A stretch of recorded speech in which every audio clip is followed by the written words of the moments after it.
Como esa vez que Mercedes-Benz decidió regresar al mundo de las carreras después de la guerra, y lo hicieron con un coche que formaron con partes que le sobraban de un sedán de lujo, y utilizaron eso como base para crear uno de los coches deportivos más icónicos de la historia. Okey, estamos justo después de la Segunda Guerra Mundial. Alemania está hecha pedazos y los fabricantes de coches apenas están empezando a fabricar coches otra vez. Entonces, apenas están empezando a recuperar y, pues, ahí la medio llevan. En retrospectiva, la recuperación económica del país fue bastante rápida y para 1951 Mercedes ya estaba listo para regresar a los circuitos de carreras. El problema es que todavía no tenían dinero como para desarrollar un coche de carreras completamente nuevo. Entonces lo que decidieron hacer era utilizar muchas de las partes que ya tenían disponibles, específicamente del clase S. El problema aquí es que el clase S, sí, muy bonito y muy de lujo, pero no tenía absolutamente nada que ver con un coche deportivo. Tenía un motor 6 cilindros en línea de 3 litros con 115 caballos que pesaba el puro motor 265 kilos. O sea, nada que ver con un motor de carreras. La caja de velocidades era de fundición de hierro y tenía discos de tambor en las 4 ruedas. Entonces, los ingenieros tuvieron que pensar un poquito para ver cómo podían hacer que esto funcionara. Y funcionara quiere decir que ganaran, no nomás que fueran competitivos y no. Funcionar para Mercedes-Benz significa que tienen que ganar, porque como bien lo dijo el fundador de la marca, Gottlieb Daimler, el eslogan hasta hoy de Mercedes es: "El mejor o nada". Como la base iba a ser el clase S, que pesaba como 1000 toneladas comparado con un coche de carreras, todo lo demás del coche tenía que ser muy ligero, extremadamente ligero o súper ligero, que es de ahí donde vienen las siglas SL, Super Light. Para lograr esto, decidieron utilizar un chasis tubular que Rudolf Uhlendaut hizo para un Fórmula 3 durante su tiempo libre. Uhlendaut era uno de los ejecutivos más importantes de Mercedes-Benz en esta época, pero también era un excelente ingeniero y un gran piloto. Incluso dicen que era igual o más rápido que Fangio. Entonces, el señor sabía perfectamente lo que estaba haciendo. El chasis tubular pesaba solo 50 kilos, pero la reducción de peso no era todo. También necesitaban que el coche fuera aerodinámico.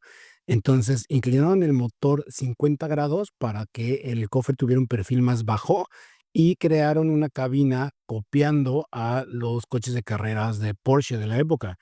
O sea, la cabina del 300SL es prácticamente una copia del Porsche 356. Le hicieron varias modificaciones al motor para que pudieran llegar a 170 caballos de fuerza y también hicieron algunas otras cosas como ponerles aspas a los tambores de freno para mantenerlos refrigerados. El problema es que el chasis tubular estaba hecho para un Fórmula 3 que no tiene puertas porque uno entra por arriba. Entonces, para un coche de carreras deportivo que necesita tener puertas, tendrían que haber rediseñado por completo el chasis. Entonces, para no hacer eso, lo que hicieron fue en la cabina ponerle puertas muy chiquitas que abrieran hacia arriba. Y ahí nacieron las famosas alas de gaviota. Y listo, ya tenían su coche de carreras con el código interno W194 y estaban listos para ir a correr. La primera aparición del 300 SL de carreras fue el 5 de mayo de 1952, en la que Mercedes consideraba era la carrera de resistencia más demandante de todas, la Mille Miglia en Italia, en donde no ganó, pero quedó en segundo lugar, 4 minutos y medio atrás de un Ferrari, y según ellos, dicen que fue porque tuvieron ahí un problema con un cambio de una llanta que les tomó mucho tiempo, pero que sí hubieran ganado, quién sabe. El chiste es que no ganaron. Como no ganaron, Alfred Neubauer, que era el encargado del programa de carreras de Mercedes-Benz, salió a decir que no iban a volver a correr hasta que no estuvieran seguros de que iban a ganar. Y entonces regresaron a la mesa de dibujo y le hicieron un chorro de modificaciones importantes al coche para poder ganar. No, en lo más mínimo, para nada. 2 semanas después, el 18 de mayo, se presentan en Suiza para el Gran Premio de Berna con puertas un poco más grandes para cumplir con las regulaciones que decían que necesitaban cierto espacio para poder entrar y salir de la cabina. Y ya, eso fue todo lo que hicieron. Y el resultado, primero, segundo y tercer lugar. Casi un mes después, el 14 de junio, se van a Francia a las 24 horas de Le Mans y logran ganar y el segundo lugar. 2 semanas después, el 3 de agosto, regresan a casa para correr la carrera del 25 aniversario del Nürburgring. En esta carrera, que iba a ser más corta, con menores velocidades punta que las otras, era más importante la reducción de peso que la aerodinámica, entonces decidieron cortarle el techo para reducir 100 kilos. Con estas pequeñas modificaciones lograron los primeros 4 lugares. Sacaron con el primero, segundo, tercero y, para rematar, cuarto lugar de la carrera. Ok, entonces, nomás para que quede bien claro. En un espacio de 3 meses, durante el verano de 1952, el 300 SL aparece de la nada, está a punto de ganar la Mille Miglia en su primera oportunidad y luego destroza por completo a la competencia en sus siguientes 3 carreras, de las cuales una es Le Mans y la otra es Nürburgring. Mercedes sabía que tenía un gran coche en las manos y lo iba a utilizar como base para el resto de sus modelos de carreras en el futuro cercano. No, para nada, en lo más mínimo. Al revés, básicamente dijeron: "No tenemos nada más que demostrar, así que vamos a matar el proyecto por completo". Bueno, por completo no, porque todavía en noviembre de ese año, el distribuidor de la marca en México les habló y les dijo: "Oigan, ¿quieren venir para entrarle a la Panamericana?". A lo que le contestaron: "No, muchas gracias, ¿ya para qué?". Pero al final sí vinieron y, se quedaron con los primeros 2 lugares. Y ya, hasta ahí llegó el W194, porque una vez que vieron que podían hacer eso con un coche hecho con partes para un sedán de lujo, decidieron que ahora sí se iban a poner a darle a un coche de carreras de verdad desde el principio, con el W196, que fue creado para la temporada de Fórmula 1 de 1954, en donde ganó prácticamente todo en lo que entró, pero ese es otro coche y esa es otra historia.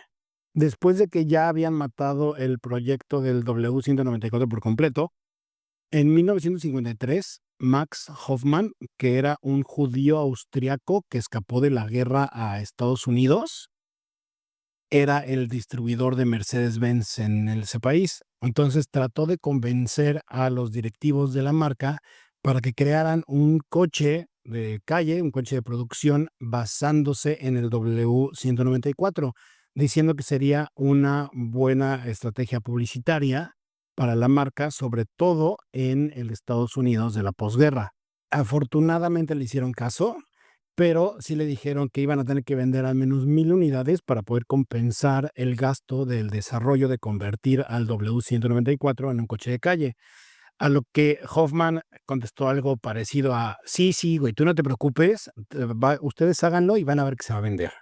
Tuvieron que hacerle algunos cambios al chasis tubular para poder facilitar la producción del coche, entonces ahora pesaba 80 kilos en vez de 50. Y también la cajuela no tiene nada de espacio de carga, porque decidieron meterle un tanque de gasolina de 130 litros. Entonces, abres la cajuela y nada más está la llanta de refacción. El espacio de carga está atrás de los asientos. El motor, también tenía cambios importantes. Se juntaron con Bosch para hacer el primer sistema de inyección directa. Era mecánica y era la primera vez que se hacía, entonces, en teoría, no tenía que haber funcionado, pero funcionó y funcionó bastante bien. El motor del 300 SL, en teoría, no debería ser confiable, pero lo es, lo que hace que sea todavía más raro que a las demás marcas les haya tomado 40 años hacer un motor de inyección de gasolina.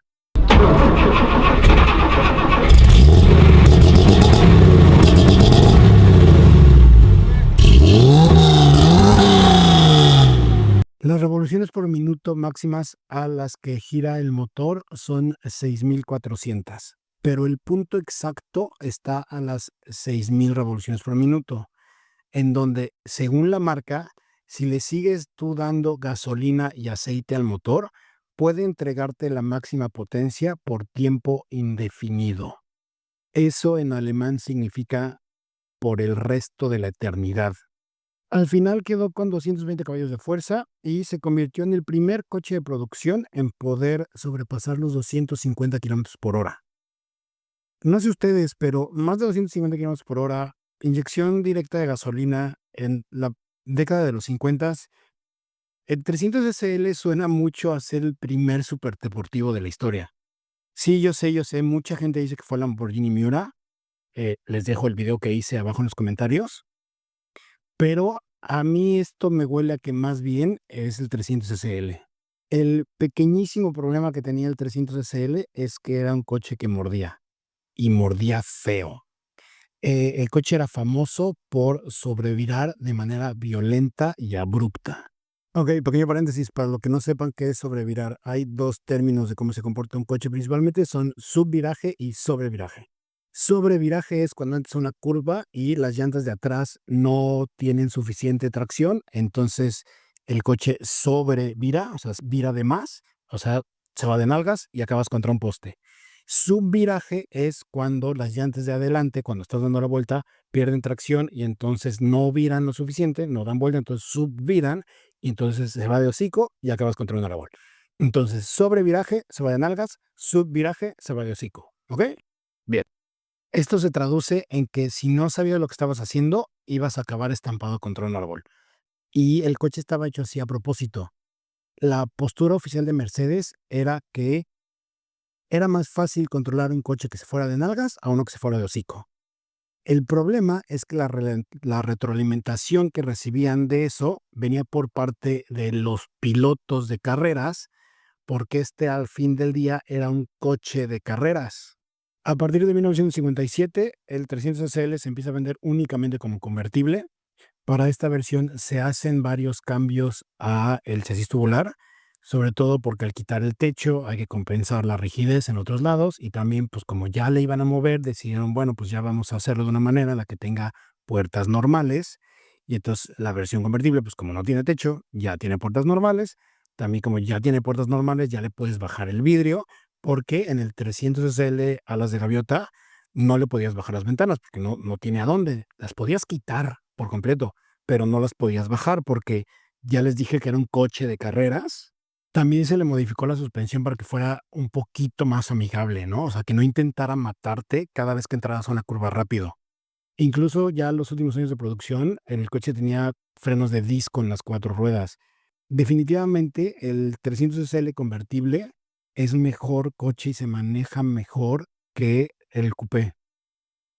La cosa es que no tiene alas de gaviota. Al final, la apuesta de Hoffman funcionó y se vendieron 1,400 cupés de 1954 a 1957 y 1,585 convertibles de 1957 a 1963. Y así es como Mercedes-Benz creó una verdadera leyenda basándose en un coche de carreras que hizo con partes de un sedán de lujo que en 3 meses dominó por completo el mundo de las carreras, porque el mejor o nada. Muchísimas gracias por haber visto el video de hoy. Por favor, no olviden dejar en los comentarios ahí abajo de qué coche quieren que hablemos la próxima semana y las cosas o detalles que sepan ustedes del 300 SL, compártanlo con todos los demás. Por favor, no se les olvide darle like y suscribirse al canal y nos vemos la próxima semana. Yo soy el Apache. Bye.